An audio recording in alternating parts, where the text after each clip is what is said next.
Your Excellency President Bola Ahmed Tinubu, GCFR, Chair of the ECOWAS Authority of Heads of State and Government, and President and Commander-in-Chief of the Armed Forces of the Federal Republic of Nigeria, and host of this August Summit. Your Excellencies, members of the ECOWAS Authority of Heads of State and Government, Your Excellency Mr. Musa Faki Mahamud, Chairperson of the African Union Commission, Your Excellency Dr. Omar Aliu Toure, President of the ECOWAS Commission, Your Excellency Mr. Leonardo Santos Simão, Special Representative of the United Nations Secretary-General, Head of the UN Office for West Africa and the Sahel, Your Excellency Mr. Abdoulaye Diop, President of the UMR Commission, Honorable Ministers and members of the ECOWAS Council of Ministers, Your Excellency Ambassador Yusuf Meitaba Tuga, Chair of the ECOWAS Council of Ministers and Minister of Foreign Affairs of the Federal Republic of Nigeria, Honorable Wale Edun, Minister of Finance and Coordinating Minister of the Economy of the Federal Republic of Nigeria, Excellency Ambassador Bianca Odumegwu Ojukwu, Honorable Minister of State for Foreign Affairs of the Federal Republic of Nigeria, distinguished heads of ECOWAS institutions, Mr. Jean-Claude Cassibrou, Governor of the Central Bank of West African States, BCAO, and former President of the ECOWAS Commission, Dr. Mohammed Ibn Chambas, Chairperson of the ECOWAS Trade Liberalization Scheme Task Force and former President of the ECOWAS Commission, the Vice President, Honorable Commissioners and Statutory Appointees of Community Institutions, Excellency Ambassador Baba Kamara, ECOWAS Special Envoy on Counter-Terrorism, Excellencies, members of the ECOWAS Permanent Representatives Committee, Excellencies, members of the Diplomatic Corps, Excellencies, ECOWAS resident representatives, distinguished invited guests, staff of community institutions, ladies and gentlemen of the Fourth Estate, ladies and gentlemen, welcome to the opening ceremony of the 66th Ordinary Session of the ECOWAS Authority of Heads of State and Government. During this opening ceremony, it will be our pleasure to hear the statements by His Excellency, the President of the ECOWAS Commission. We will then have the honor of being welcomed and having the summit opened by His Excellency Bola Ahmed Tinubu, Chair of the ECOWAS Authority of Heads of State and Government and President of the Federal Republic of Nigeria. This will be followed by a statement by His Excellency Musa Faki Mahamud, Chairperson of the African Union Commission. We will then be pleased to hear from His Excellency Leonardo Santos Simão, Special Representative of the UN Secretary-General for West Africa and the Sahel. It is my pleasure, therefore, without further ado, to call on His Excellency, the President of the ECOWAS Commission, to pronounce his statement. Thank you.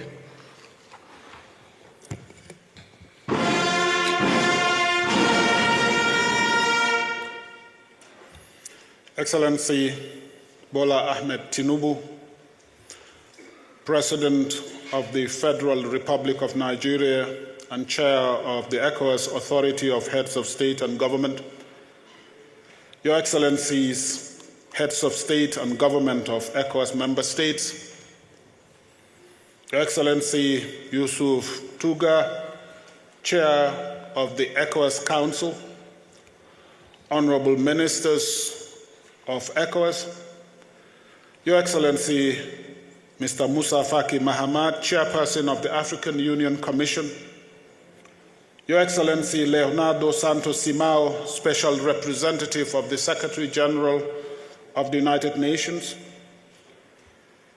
Excellencies, the Vice President of the ECOWAS Commission and heads of ECOWAS institutions, Honorable Commissioners of ECOWAS, Excellency Mr. Abdoulaye Diop, President of the UEMOA Commission, Excellency Mr. Jean-Claude Cassibrou, President of BCAO, Excellencies Dr. Mohammed bin Chambers, Chair of ETLS, and Ambassador Baba Kamara, Special Envoy of ECOWAS on Counterterrorism, ambassadors, resident and permanent representatives, members of the Diplomatic Corps and representative of partner organizations, staff of ECOWAS institutions, distinguished guests, ladies and gentlemen. On behalf of the management and staff of ECOWAS institutions, I have the singular honor to welcome Your Excellencies to the 66th Ordinary Session of ECOWAS Authority of Heads of State and Government. Our gratitude and appreciation go to His Excellency President Bola Ahmed Tinubu, as well as to the government and the people of Nigeria for the leadership, generosity, and hospitality to ECOWAS and ECOWAS institutions. Excellencies, since your last ordinary session in July here in Abuja, a number of important developments have taken place in the region. We have witnessed generally peaceful and transparent presidential and parliamentary elections in the Republic of Ghana. The elections have once again shown the political maturity and love for country of Ghanaian people as a whole. We have also seen the peaceful parliamentary elections in Senegal. These recent elections and those before them in other member states have shown an enduring democratic culture in the region. We must do everything to consolidate this trend. On the economic front, member states have shown resilience amid global and regional challenges. While global growth has slowed to 3.2% this year, ECOWAS countries are expecting a slightly improved average growth rate of 3.8% compared to 3.6% in 2023. However, inflation and public debt levels remain significant concern, highlighting the urgency of fiscal prudence and efficient debt management. Excellencies, ladies and gentlemen, significant strides have been made in regional economic integration. The operationalization of the electronic certificate of origin and the continued implementation of the ECOWAS trade liberalization schemes have facilitated intra-regional trade. Additionally, the African Atlantic Gas Pipeline project promises to enhance energy access and drive regional industrialization. While terrorism remains a major source of insecurity in the region, the incidence of farmer-herder clashes have declined, reflecting the impact of targeted peace-building initiatives. Maritime security, too, has been enhanced considerably, with no report of incidents of piracy in the region in 2024.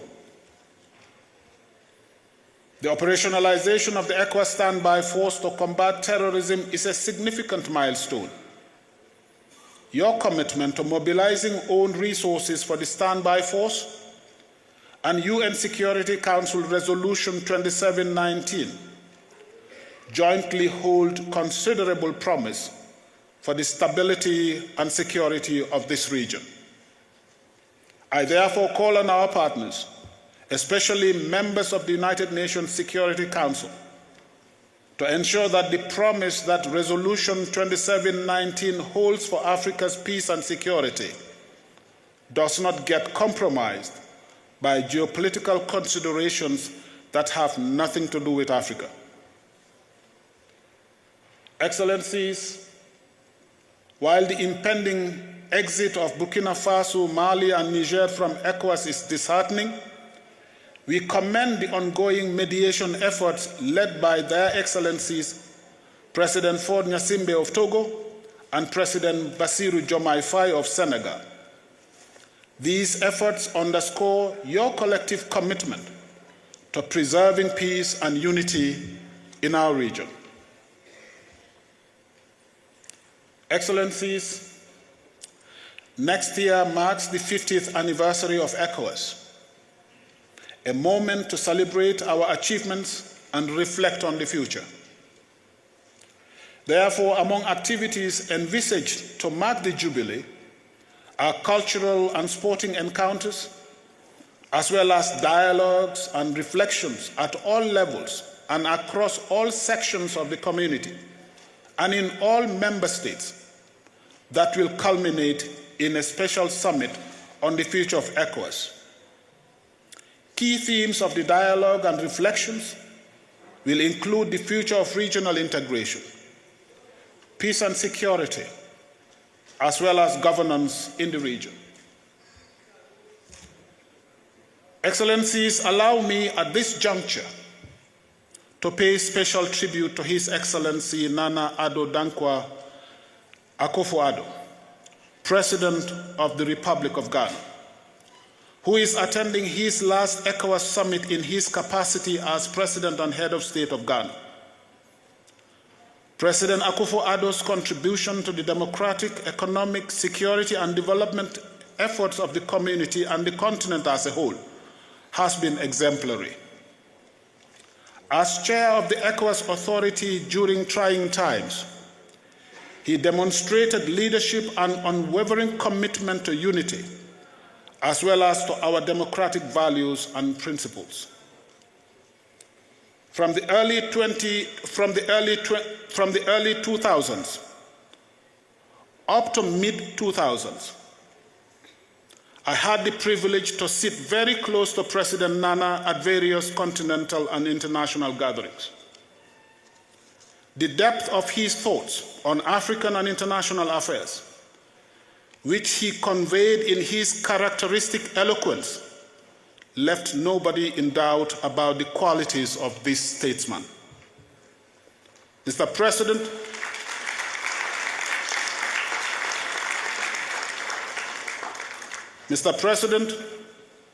I am confident that as you retire from the Jubilee House, ECOWAS and the continent as a whole will continue to count on you.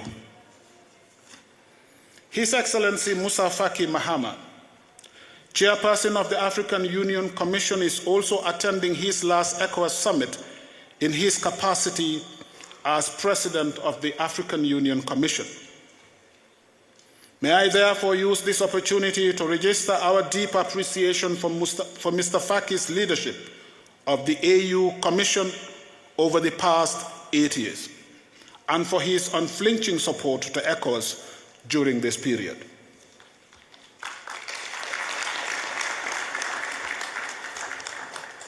Excellencies, I cannot conclude my statement without touching on the finances of the community. Here, I have both bad news and good news. The bad news is that the community levy remittances continue to be slow. A number of countries have fallen behind with their community levy remittances. This needs to be reversed.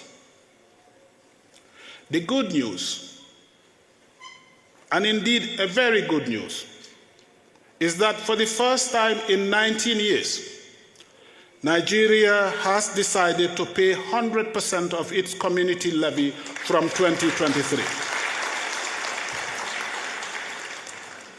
I am therefore pleased to announce that on Friday, 13th December 2024, Nigeria paid 85 billion naira and 54 million US dollars, representing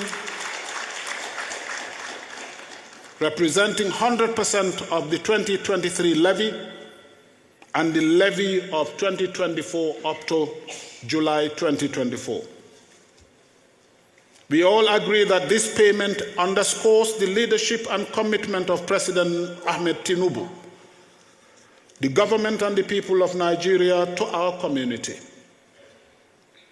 At a more personal level, it represents a mark of confidence in the management that I have been privileged to lead since 2022. My colleagues and I are deeply grateful, and I thank you for your attention. Thank you very much.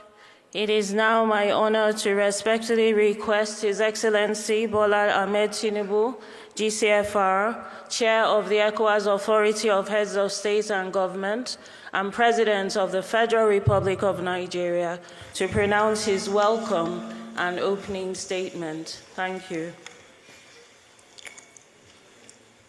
Your Excellencies, Head of State and Government, distinguished guests, once again, it is my great honor to welcome you all to Abuja on behalf of the government and the people of Nigeria for the 66th ordinary session of the Authority of Head of States and Government of the Economic Community of West African States, ECOWAS. I hereby declare the meeting open. From the onset, let me express my sincere gratitude to each of you for the support that has been received by me and the whole as chair of ECOWAS into my current second term.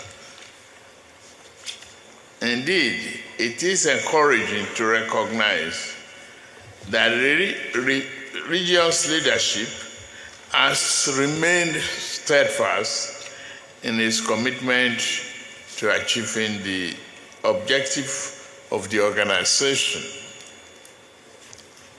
As H. General Yakubu Gowon, one of the founding fathers of ECOWAS, eloquently confirmed during the signing of Lagos Treaty in 1975, and I quote, "The strength of our region lies in our unity, and through integration, we can overcome our challenges and chart a path forward to shared prosperity."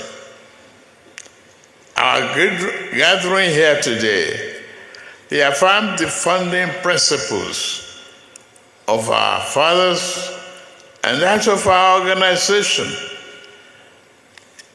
established to promote economic integration, peace, and prosperity for our region through cooperation and solidarity.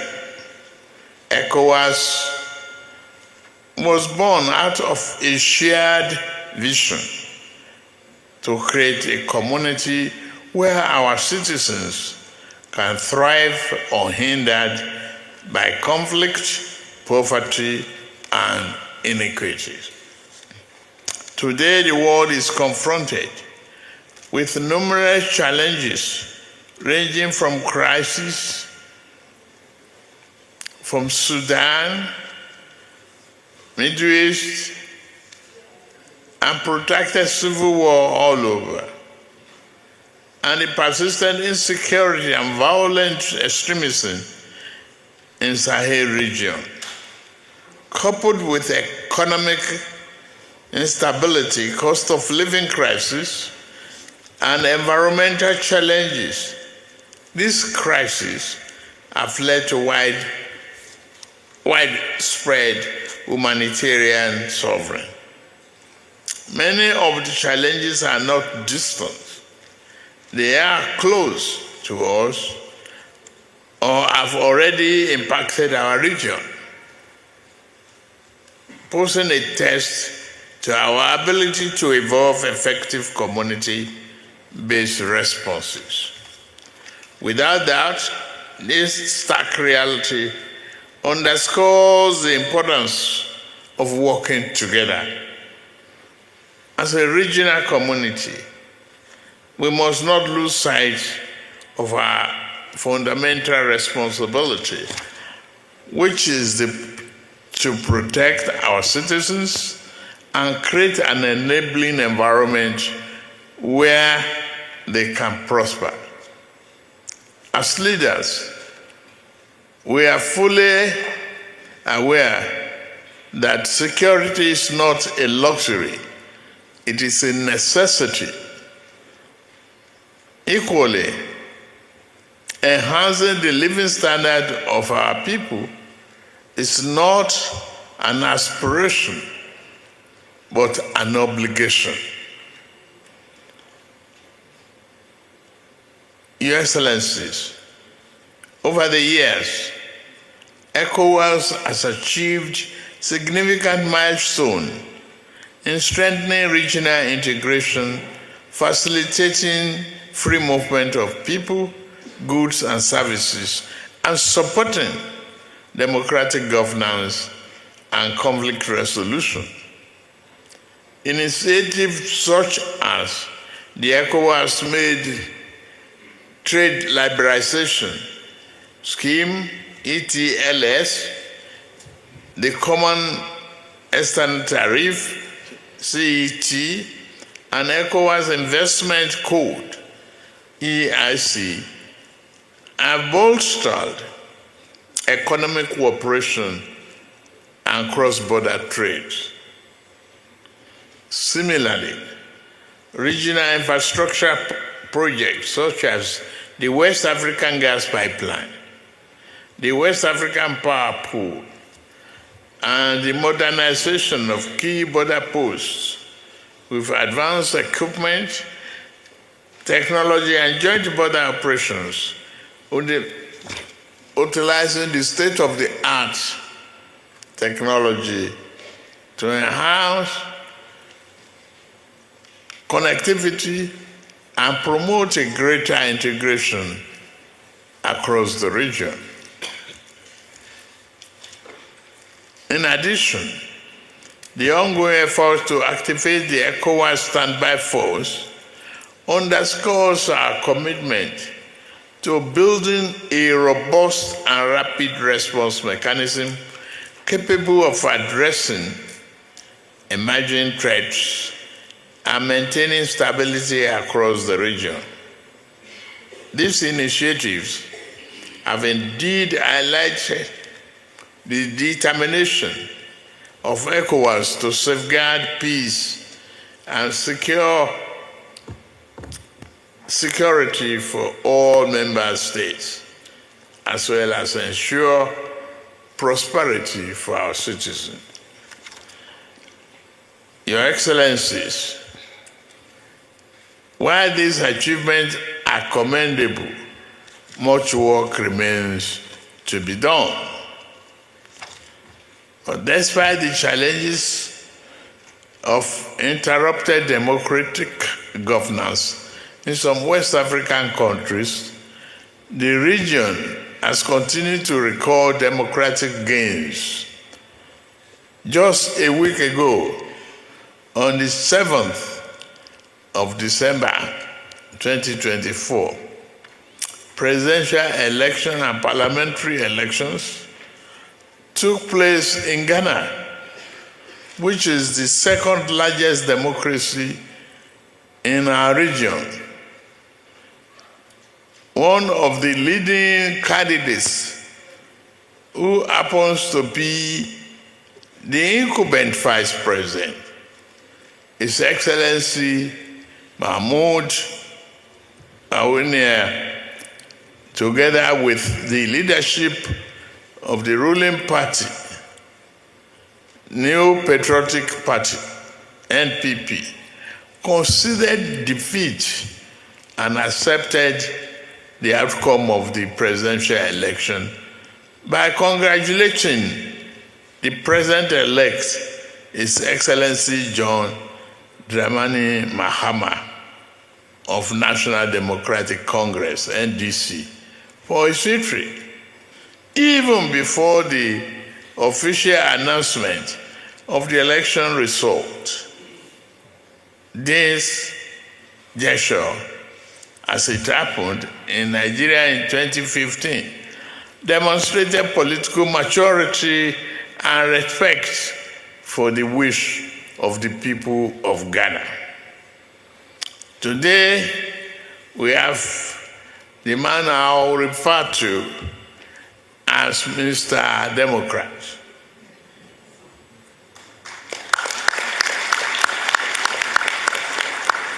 I congratulate the President Nana Akufo-Addo and the people of Ghana for the successful election and urge all of us in the region to learn from this good democratic practice and prioritize our country's national unity to ensure political stability of the region. That this manner of peaceful transition, because the culture of democracy is not only in West Africa, but also in the entire African continent. At this junction, let me take time and give a special validatory to one of us, Mr. Democrat.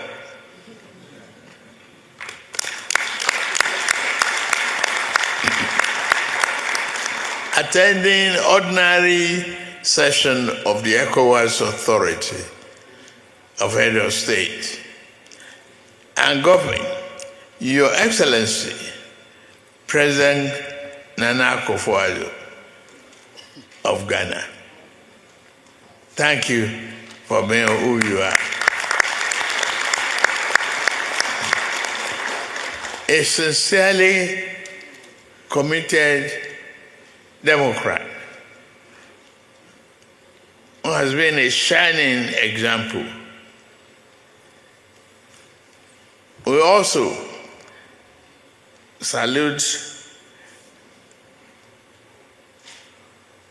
his foreign minister that painstakingly led the ministerial committee of the reform, Madam Shirley Ayoko Boswe.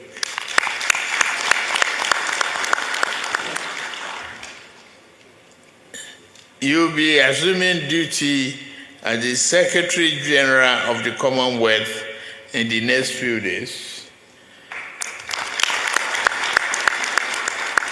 We congratulate you, Madam. Excellencies, Head of State and Government, distinguished ladies and gentlemen, one of the most significant milestones achieved during his tenure is the successful implementation of ECOWAS institutional reform. Also, his commitment and devotion to the region is evident in his attendance. I mean, Nana Akufo-Addo.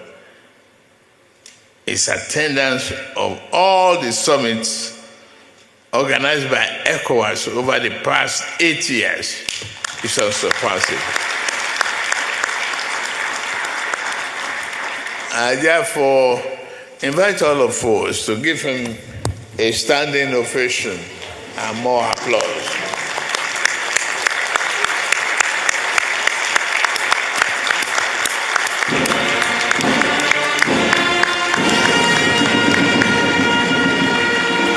Thank you for promoting democracy. May God bless you. And we need your service the more. Thank you. Thank you, ladies and gentlemen. I declare the meeting open, if I have not.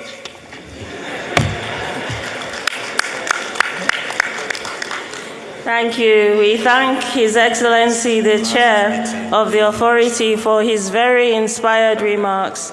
J'ai maintenant le grand plaisir d'inviter Son Excellence Moussa Faki Mahamud, président de la Commission de l'Union africaine, à prononcer son allocution. Merci. Your Excellency Bola Ahmed Tinubu, President of the Federal Republic of Nigeria, and the Chairman of the ECOWAS Authority of Head of State and Government. Excellencies, Head of State and Government, Honorable Ministers, Excellency Umar Touré, Chairperson of the ECOWAS Commission, Excellency Leonardo Santos Simao, Special Representative of the United Nations Secretary General for West Africa and the Sahel, Ambassador Bankole Adoe, Commissioner of Political Affairs, Peace and Security of the African Union, Excellency Abdoulaye Diop, President of IMOA Commission, distinguished guests, ladies and gentlemen. Let me first of all extend my thanks and gratitude to Your Excellency President Bola Ahmed Tinubu, host and chair of the summit, for the invitation to participate in this 65th ordinary session here in this beautiful city of warm hospitality, Abuja. Excellencies, today, ECOWAS, the oldest of our regional economic communities, is gearing up to celebrate its 50th anniversary. Through your tremendous achievements, ECOWAS was a model in many ways for our continental ambitions regarding peace, security, and economic integration. As we prepare to commemorate the 50th anniversary of ECOWAS, we celebrate the visionary leadership of its founding fathers and their far-reaching foresight in establishing this vital organization that has paved the way for remarkable achievements such as free movement of goods and people across this vibrant West African region.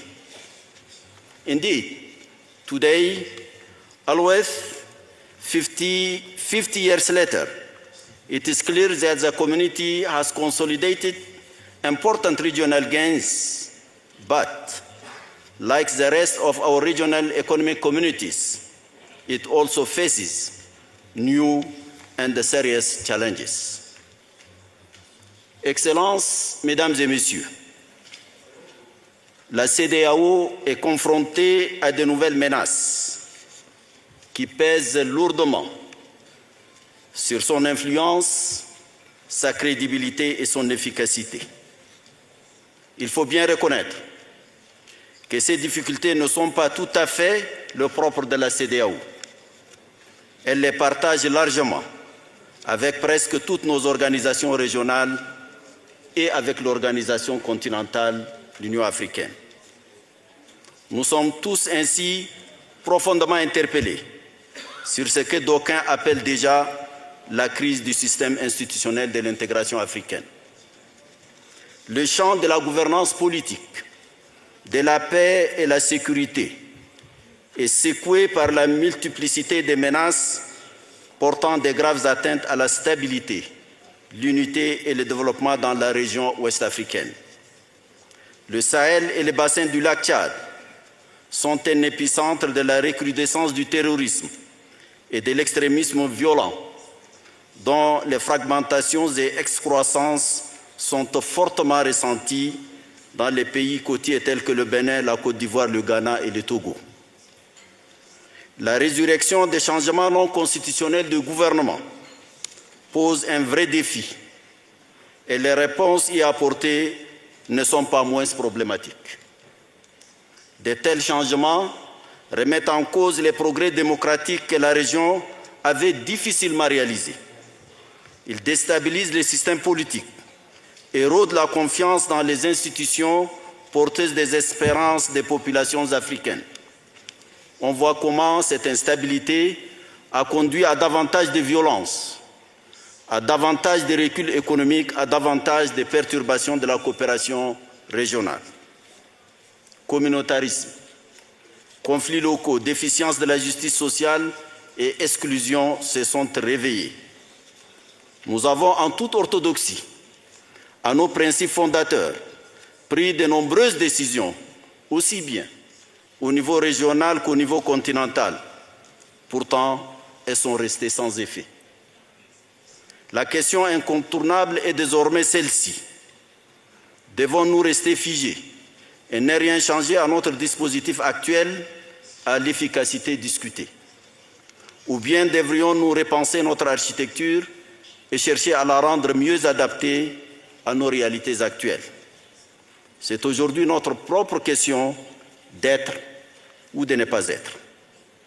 Nous ne pouvons continuer à observer de telles conséquences sans agir vigoureusement pour redresser notre architecture de paix, de sécurité et de gouvernance et prévenir sa dégradation. Œuvrer de toutes nos forces pour un nouvel essor, une vraie renaissance de cette architecture est un besoin pressant. L'histoire nous rappelle à une nouvelle prise de responsabilité, dans la sérénité certes, mais avec l'énergie que requiert la situation. Un premier et décisif pas doit être de renforcer la coopération entre la CEDEAO et l'organisation continentale en vue d'une meilleure synergie pour plus d'efficacité, notamment dans l'opérationnalisation de nos systèmes d'alerte précoce. Je sais les difficultés financières auxquelles nous sommes confrontés.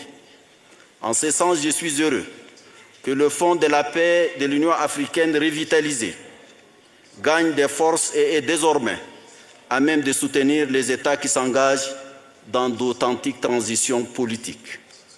Bien sûr, en son état actuel, le Fonds ne peut tout supporter. Aussi, des décisions novatrices sont à prendre. Notre confiance en vous, Excellences, est immense pour amorcer de telles mesures, non seulement au niveau régional, mais également au niveau continental. J'avoue que je suis très épaté par les niveaux de contribution au budget par les États de la CEDEAO. C'est un exemple, une fois de plus, à élargir à l'ensemble du continent.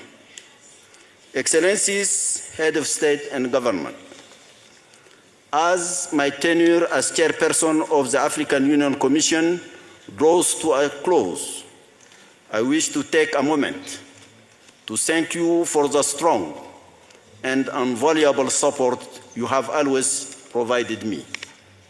No matter where I will be, please be assured that you can continue to count on my unwavering solidarity. Wishing you fruitful deliberation, I thank you for your kind attention. Our appreciation to His Excellency, the Chairperson of the African Union Commission.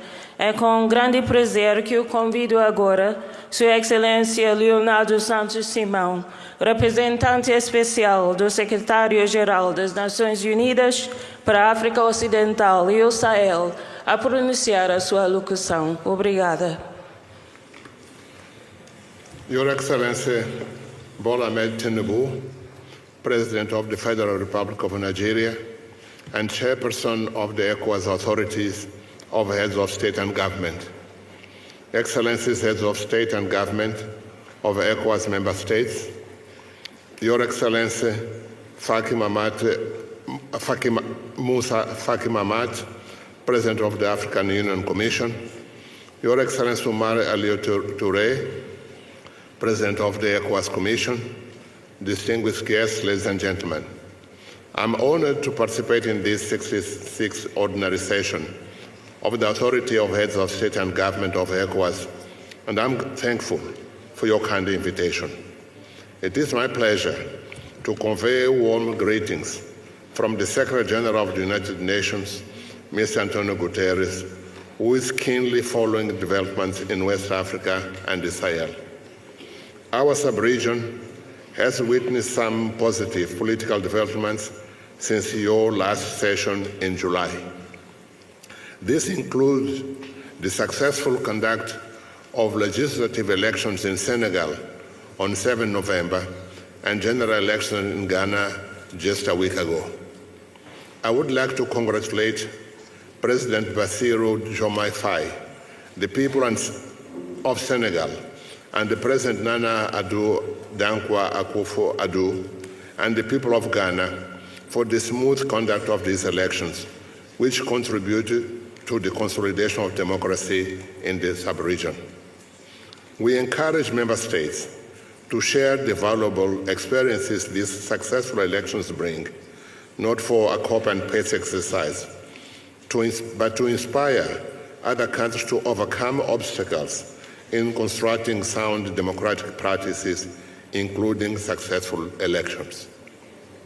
The threat to the unity and cohesion of ECOWAS, following the announcement of Burkina Faso, Mali, and Niger to withdraw, remains a major concern for regional integration. In this regard, the United Nations commended the efforts exerted by ECOWAS and its member states to seek creative solutions and avoid socioeconomic, political, and security consequences of a disintegrated community that has previously been an example of unity and integration in Africa. For our part, in my sustained discussions with various stakeholders in the sub-region, particularly with the representative of Burkina Faso, Mali, and Niger, I continue to stress the need for dialogue between all parties concerned in order to find a lasting solution to this challenging situation. I have also urged international partners to urgently address the region's humanitarian, security, and development challenges, emphasizing the need for collaboration to meet immediate needs and ensure long-term stability. In my upcoming presentation to the United Nations Security Council on 20th December, I will reinforce this message with particular focus on the implementation of the UN Security Council Resolution 2719 in West Africa and the Sahel region. Excellences, Mesdames et Messieurs, l'absence d'une plateforme où les pays de la région pourraient combiner leurs efforts en matière de sécurité favorise également l'expansion du terrorisme vers les États côtiers du Golfe de Guinée. À cet égard, la force multinationale conjointe opérationnelle dans le bassin du lac Tchad constitue une exception notable qu'il nous faut continuer à soutenir. Nous sommes donc encouragés par la poursuite des contacts bilatéraux entre des États membres de la CEDEAO et les pays en transition du Sahel central.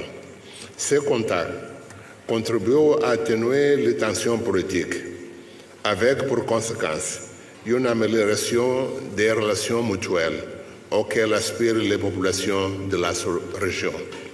Dans cet esprit, j'ai accompagné la secrétaire générale adjointe des Nations Unies, Mme Amina Mohamed, dans une tournée régionale au Burkina Faso, à Guinée, au Mali et au Niger, au mois de juillet dernier. Ces visites destinées à promouvoir les conformes aux priorités nationales par les agences, fonds et programmes des Nations Unies élaborés en partenariat avec des acteurs nationaux respectifs dans les domaines prioritaires, notamment la souveraineté alimentaire, la transition énergétique, l'éducation et l'emploi des jeunes. Ladies and gentlemen, UNWAS remains committed to support national and regional efforts to ensure peace, stability, and socio-economic development in the sub-region.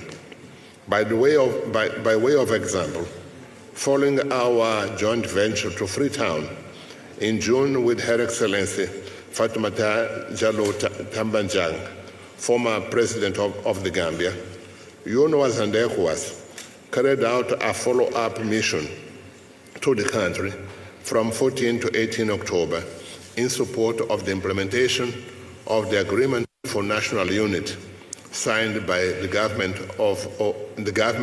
and the All People's Congress on 18 October 2023. This agreement remains on track with all stakeholders committed to addressing outstanding issues, including those recommended in our report. I want to commend the commitment of the government of Sierra Leone and All People's Congress and all stakeholders in the implementation of the agreement. We encourage the continuation of the same spirit until the conclusion of the political process. As ECOWAS celebrates its 50th anniversary in 2025, the United Nations stands ready to share its experiences in large institutional reform processes as we continue to reflect internally on how to best position ourselves for the future in the spirit of the Pact for the Future. Excelências, minhas senhoras e meus senhores, permitam-me concluir reiterando a minha inteira disponibilidade da UNOAS e do Sistema das Nações Unidas de continuar a sua estreita colaboração com a ECOWAS num espírito de complementaridade no apoio aos esforços nacionais e regionais para a paz, segurança e desenvolvimento na África Ocidental. Muito obrigado pela atenção dispensada.